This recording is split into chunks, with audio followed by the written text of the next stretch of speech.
এখন কথা হলো বাজান, আপনি জিজ্ঞাসা করতে পারেন আল্লাহ পাক রব্বুল আলামিন নারীকে কিভাবে অগ্রাধিকার দিয়েছেন।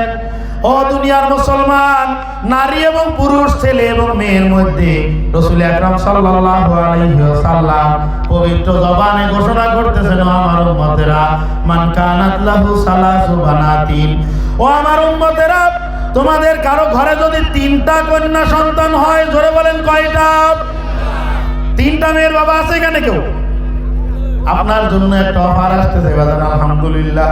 মান কানাত লাহু সালাসু বানাতিন, কয় যে এই লোকটার ঘরের মধ্যে 3টা কন্যা সন্তান হবে, ফাহসানা সুহবাতাহুন্না ওয়া আদাবাহুন্না, এবং ওই পিতামাতা যদি অত্যন্ত আদরে কদরে ভালোবাসায় স্নেহ মমতায়, অত্যন্ত আদরে কদরে ভালোবাসায় স্নেহ মমতায় যদি ওই মেয়ে 3টাকে লালন পালন করে এবং সময় মতো উপযুক্ত সময়ে উত্তম পাত্রের হাতে পাত্রস্থ করতে পারে, নবী মুহাম্মদুর রাসূলুল্লাহ আওয়াজ করে বলেন সাল্লাল্লাহু আলাইহি ওয়াসাল্লাম পবিত্র জবানে ওয়াদা করেছেন, আমার উম্মতেরা, কুন্না লাহু সিতরাম মিনান নার, ওই 3টা মেয়ে কিয়ামতের ময়দানে ওই পিতামাতার সামনে, জাহান্নামের সামনে পর্দা হয়ে যাবে। বলেন সুবহানাল্লাহ।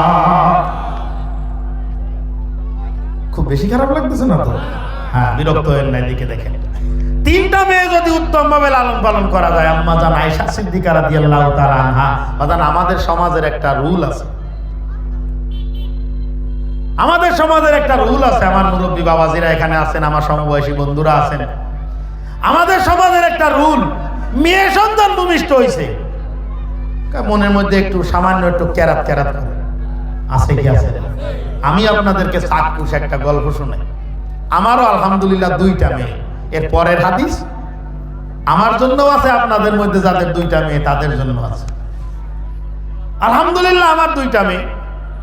এখন আমার দ্বিতীয় মেয়েটা গর্ভে থাকা অবস্থায় একটু ক্রিটিক্যালি একটু সমস্যা হয়েছিল, একটু ব্যথা বেদনা। আমাদের শেখ আবু নাসের বিশেষায়িত হাসপাতালের বড় ডাক্তারের কাছে পাঠাইছে। এখন পাঠানো পরে ডাক্তার ওইখানে ওই যে আল্ট্রাসোনো নাকি যে মেশিনে চেক করে, মেশিনে চেক করার পরে ওরা কিন্তু বর্তমান আধুনিক যুগে, যান্ত্রিক যুগে এরা কিন্তু বুঝতে পারে যে ছেলে না মেয়ে। কি বুঝতে পারে না? ছেলে না মেয়ে এটা বুঝতে পারে। এখন জিজ্ঞাসা করতেছে, আমার শাশুড়ি জিজ্ঞাসা করতেছে, ডাক্তার সাহেব কেমন, কি দেখলেন? ডক্টর ওয়াহিদা সুলতানা, কি দেখলেন ম্যাডাম? তা বলতেছে আলহামদুলিল্লাহ খুব ভালো আছে, কোনো সমস্যা নেই, কোনো এমনি একটু সমস্যা, মানে এই ব্যথাটার কারণ কি ওটা সমস্যা না। তা ছেলে না মেয়ে? তখন উনি জিজ্ঞাসা করতেছে আগেরটা কি, এটা প্রথম বাচ্চা না দ্বিতীয় বাচ্চা? এটা দ্বিতীয় বাচ্চা। আগেরটা? আগেরটা মেয়ে। আসলে ভালো স্পষ্ট বোঝা যায় না। আমি বুঝাইতে পারলাম, স্পষ্ট বোঝা যায়নি। তো স্পষ্ট বোঝা যায় না, এটা ভালো আছে, সবকিছু ঠিক আছে, এতক্ষণ তো বললেন, আর এখন বলতেন ঠিক মতো বোঝা যায়নি।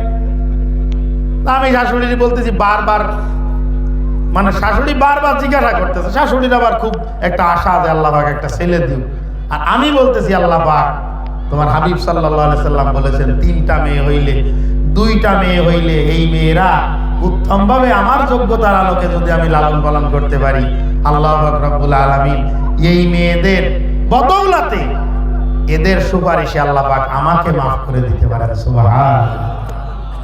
কখনো আর চোখে তাকাবেন না বাবা, মেয়েদের দিকে কখনো আর চোখে তাকাবেন না। যারা মেয়ের বাবা, এই ভালোবাসা, এই ফিলিংস, এই মোহাব্বত, এই দরদটা শুধু তারাই অনুভব করতে পারে। কথা বলেন ঠিক?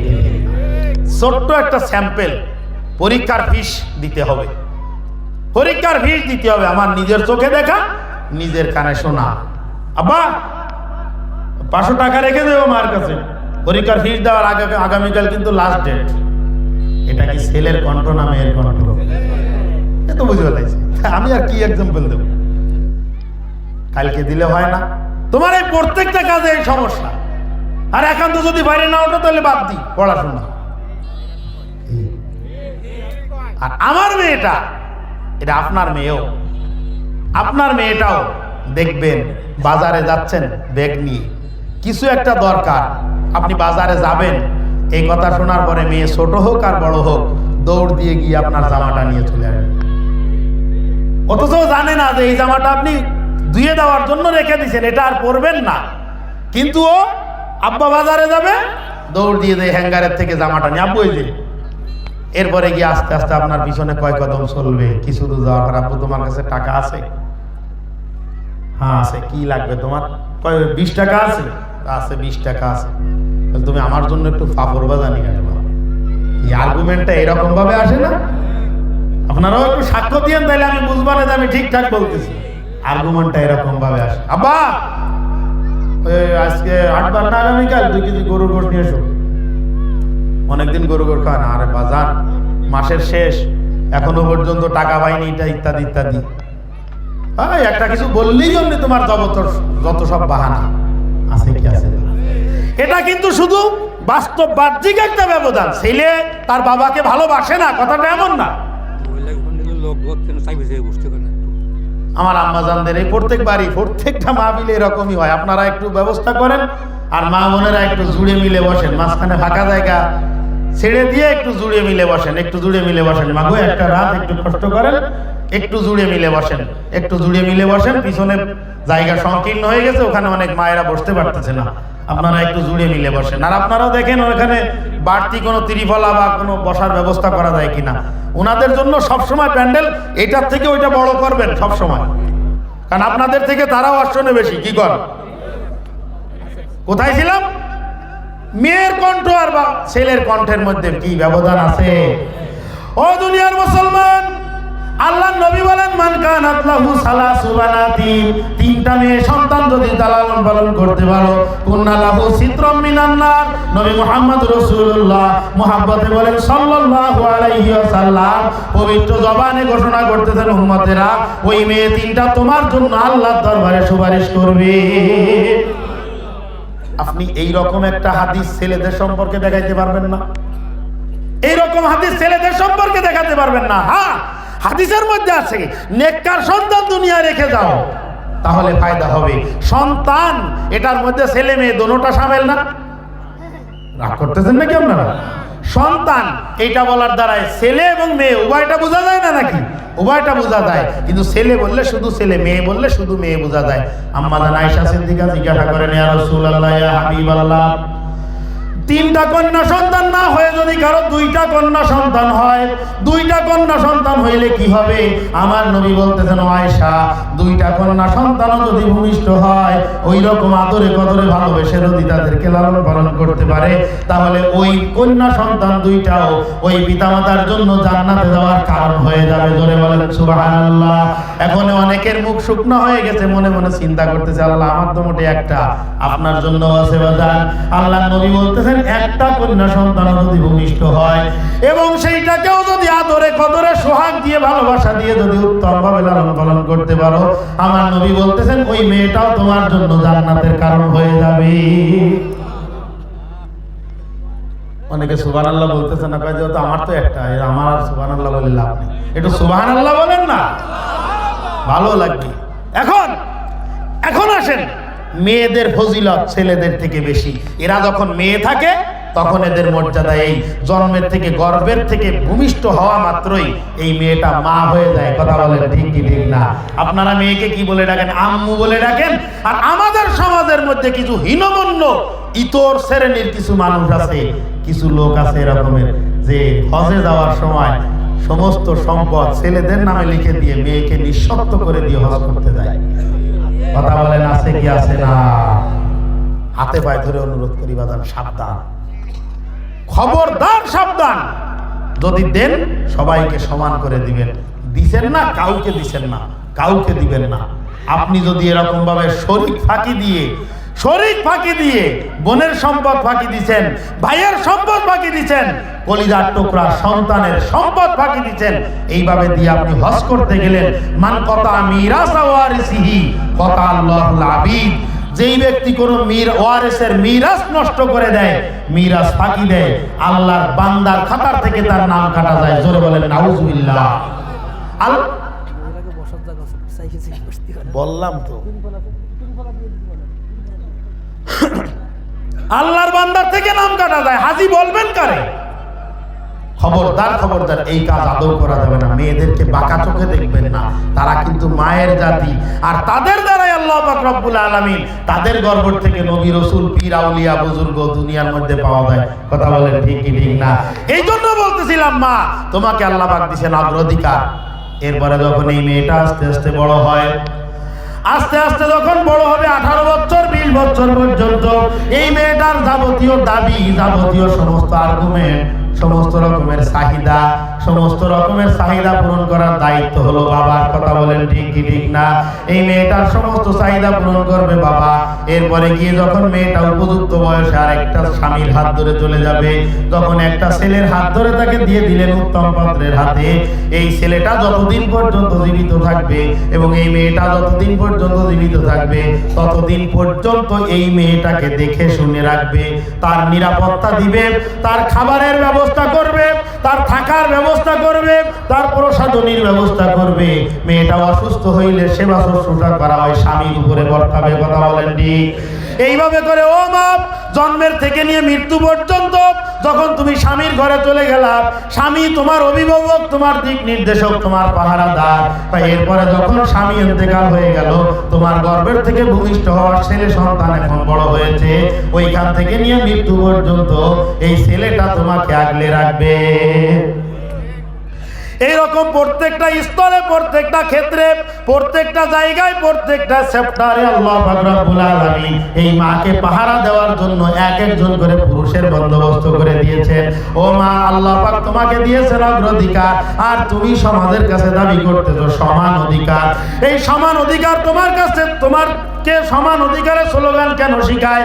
আমি যেরকম রাস্তাঘাটে, বাজার ঘাটে, যেখানে সেখানে একটা পুরুষ যখন চলাফেরা করে, ও মা, তোমাকেও যখন ওই জায়গায় আনে, তার মানে হলো তোমাকে চোখের খোরাকে পরিণত করতে চায়। কথা বলেন ঠিক? তোমাকে চোখের খোরাকে পরিণত করতে চায়। আল্লাহ পাক রব্বুল আলামিন তোমাকে নির্দেশ করেছেন, ওয়াকারনা ফি বুয়ুতিকুন্না ওয়ালা তাবাররাজনা তাবাররুজাল জাহিলিয়াতিল উলা। ও দুনিয়ার মহিলারা, তোমরা সব সময়ের জন্য নিজের আবাসস্থল, নিজের ঘরের মধ্যে অবস্থান করবে। এখন এই যুক্তিবাদী এইগুলা আইনস্টাইনের বংশধর, এইগুলা বসে বসে বলে কি মহিলারা ঘরের মধ্যে থাকবে, ঘর তাদের জন্য জেলখানা নাকি? কথা বুঝতেছেন? ঘরের মধ্যে থাকবে মানে কি তাদের কোনো অধিকার নাই? অবশ্যই তাদের অধিকার আছে। আগে আপনি খেয়াল করেন যে ঘরের মধ্যে কেন থাকতে হবে। তাফসীরে মারিফুল কোরআনের মধ্যে মুফতি শফি সাহেব রাহমাতুল্লাহ আলাইহি লিখতেছেন, 2টা কারণে মহিলাদেরকে ঘরে থাকতে হবে। কয়টা কারণ? এই গুণা থেকে একটু বলেন তো ভাই, কয়টা কারণ? 2টা কারণ। আলহামদুলিল্লাহ, সবাই জাগ্রত আছে আলহামদুলিল্লাহ। 2টা কারণ। বারবার কথা বলাই কেন জানেন? বারবার কথা বলাই এই কারণে, মানুষ যখন দৌড়ায় তখন হাতটা এরকম করে না ওর সাথে। আপনাদের নড়াইলের মানুষ কি হাত দিয়ে দৌড়ায় না পা দিয়ে দৌড়ায়? হাত দিয়ে, পাও দিয়ে দৌড়ায়। তা পাও দিয়ে দৌড়ায়, তা হাত এরকম করবে কেন? হাত এরকম করে করলে পায়ের মধ্যে গতি আসে। কারণ আমি যেহেতু খুলনা থেকে এ পর্যন্ত আসছি, পায়ের দায়িত্ব তো আমার। এই জন্য আপনারা যারা সামনে আছেন ইনশাল্লাহ একটু হাতের দায়িত্ব পালন করবেন না ইনশাল্লাহ? হ্যাঁ, যতটুকু হচ্ছে ওই রকম হইলেই হবে আল্লাহর রহমত। কয়টা কারণে মহিলাদেরকে ঘরে থাকতে হবে?